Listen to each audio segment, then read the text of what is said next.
Oi, gente, tô aqui separando a minha roupa pro Natal e eu quero mostrar pra vocês esse processo.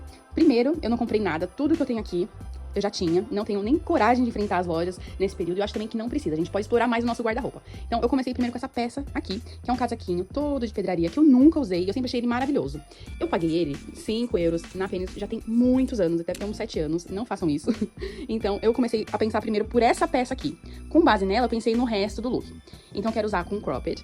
Essa daqui tem um nozinho na frente, e eu acho que pode brigar com a blusa, que já tem bastante informação. Então, a minha ideia é usar ao contrário.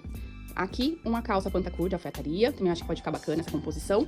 E aqui, uma bota, que ela é confortável, fica bonita, ela cola bastante no pé.